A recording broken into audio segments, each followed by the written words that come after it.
میری اگلی مہمان مقرر ڈاکٹر سعدیہ بشیر لاہور کے معروف تعلیمی اداروں سے وابستہ ہیں، کالم نگار ہیں، نہایت عمدہ شاعر ہیں، اور میں بہت شکر گزار ہوں کہ اس آج کی محفل کا سہرا ان کے سر جاتا ہے. یہ محفل ان کی پہلا قدم اٹھانے کی وجہ سے آباد ہوئی. آپ کی پرزور تالیوں میں.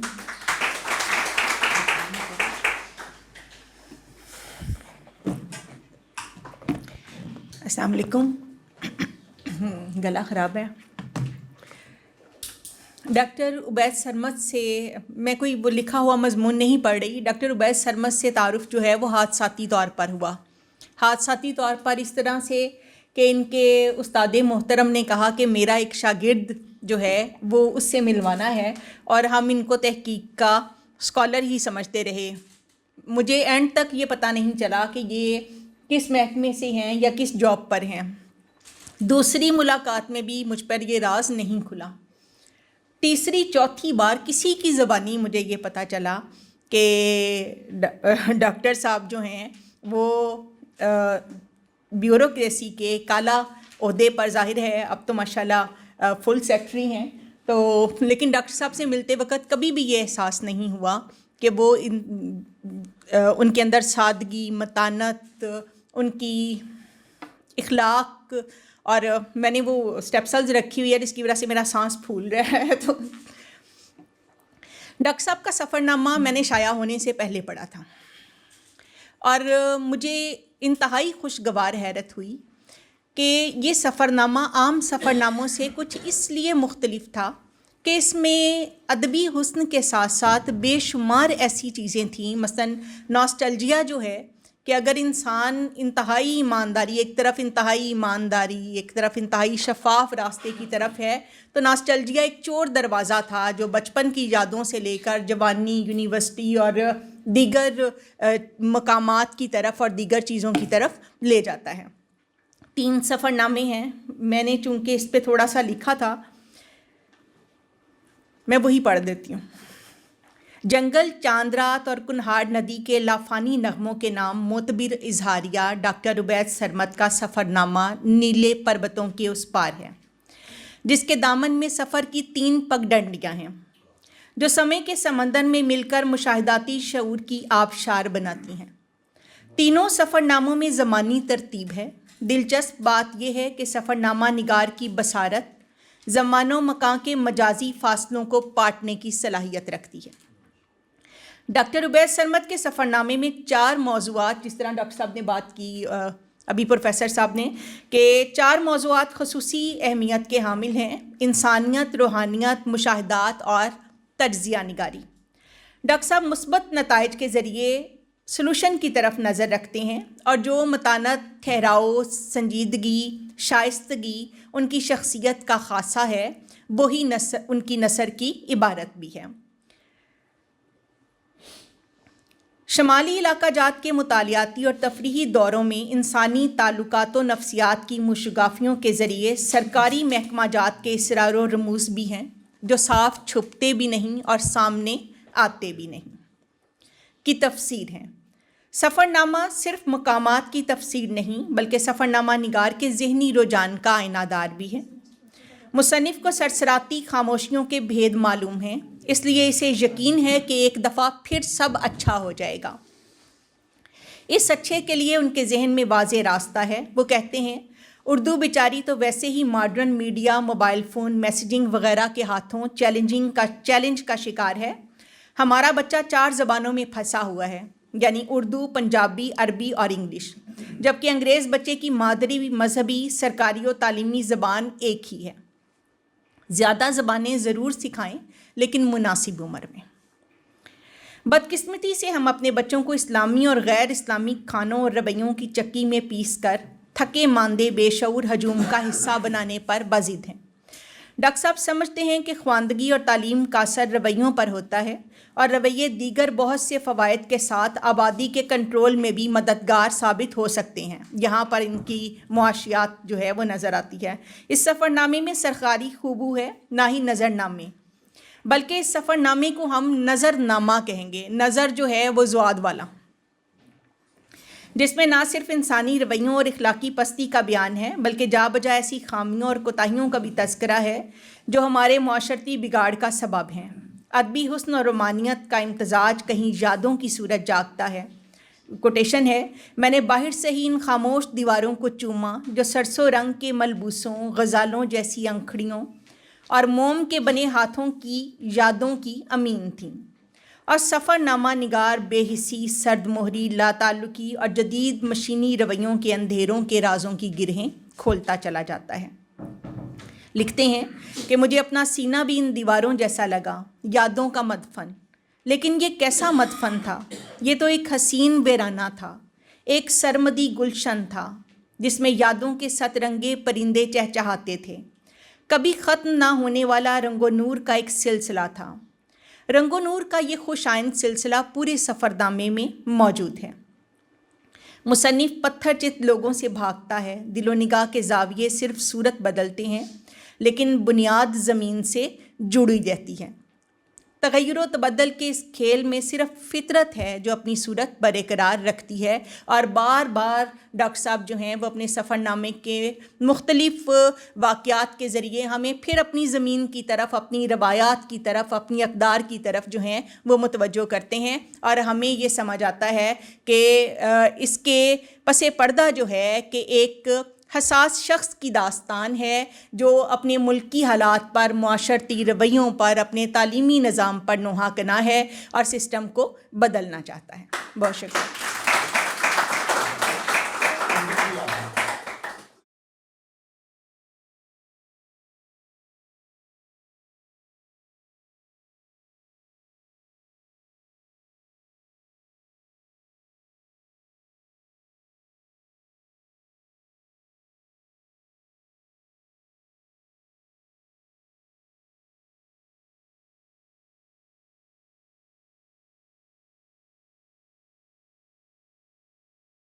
بات لے کر آیا۔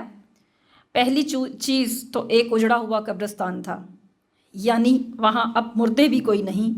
وقتاً فوقتاً بیشتر قبروں کے نشان مٹ گئے تھے، یعنی قبروں کا اجڑنا۔ کیا عجیب بات ہے، تاہم کئی سو سال پرانے جنڈ اور ون کے درخت ابھی باقی تھے۔ جب میں ان قدیم اونچی گلیوں میں جا رہا تھا تو گہرے گندمی رنگ کا صاف جلد اور سوچتی آنکھوں والا ایک 13 سالہ لڑکا بھی میرے ساتھ چل رہا تھا، جو ماضی کے دھندلکوں سے نکل کر چپکے سے میرے ساتھ ہو لیا تھا۔ مجھے اس کے آنے کا احساس اس وقت ہوا جب وہ گنگنا رہا تھا، گلی گلی میری یاد بچھی ہے، پیارے رستہ دیکھ کے چل۔ ان گلیوں میں میرا بچپن گزرا تھا، ان گلیوں نے مجھے پہچان لیا تھا اور قدم قدم پر میرا راستہ روکا تھا۔ ہر موڑ پر ماضی کے احساسات مجھے کھینچ رہے تھے۔ جب میں اس گھر میں گیا جہاں میں رہتا تھا تو وہاں اس خانوادے کے آخری بزرگ سے محفل ہوئی جن میں روحانیت کی کشش ابھی باقی ہے۔ وہاں عجیب و غریب مشاہدات ہوئے۔ وہ نورانی چہرہ بزرگ ایک چارپائی پر بیٹھے تھے، ان کے سرہانے 2-3 قدیم کتابیں پڑھی تھیں۔ 4-5 سحرزدہ سے لوگ سامنے دری پر بیٹھے تھے۔ میں نے سلام کیا اور سامنے پڑی دوسری چارپائی پر بیٹھ گیا۔ ادھر ادھر کی باتیں ہوتی رہیں، عجیب سحر تھا ان کی شخصیت میں۔ تھوڑی دیر بعد ایک طرف سے آوازاری کی آوازیں آئیں۔ میں نے دیکھا کہ ایک تقریباً 50-55 سالہ صحت مند دل ڈول کا آدمی، جو کہ تکلیف کا احساس جس کے چہرے پر آیا تھا اور جس نے اپنے ہاتھ پر کوئی کپڑا باندھ رکھا تھا، آوازاری کرتا ہوا دروازے سے اندر آیا اور کہنے لگا، بلکہ چلانے لگا کہ میرے ہاتھ کو کچھ ہو گیا ہے۔ یہ پورا واقعہ ہے۔ میں متحیر سا وہاں سے اٹھ کر چل دیا۔ میں لمبی نیم تاریک گلی میں اونچے قدیم مکانات جو پارٹیشن سے پہلے ہندوؤں کے تھے کے درمیان خاموش جا رہا تھا۔ وہ پراسرار لڑکا بھی چپکے سے میرے ساتھ ہو لیا۔ کئی چہرے ایسے نظر آئے کہ میں حیرت سے ٹھٹک کر رہ گیا۔ مثلاً اچانک میں نے وہاں ایک 12-13 سال کی بے حد خوبصورت لڑکی کو دیکھا جو میری ہمجولی ہوا کرتی تھی۔ ایک لمحے کے لیے میں حیرت اور خوف کے ملے جلے تاثرات میں رہا، پھر سمجھ گیا یہ اس کی بیٹی ہے، جیسا کہ اس لڑکے نے بتایا۔ ساتھ ہی وہ میری طرف بڑی بڑی آنکھوں سے دیکھ کر مسکرایا اور کہا، یہ میری ہمجولی ہے، میں زمان و مکان سے بالا ہوں، میں ان گلیوں میں رہتا ہوں دن رات۔ لمبی اونچی گلی میں آگے جا کر دکانیں شروع ہو گئی تھیں۔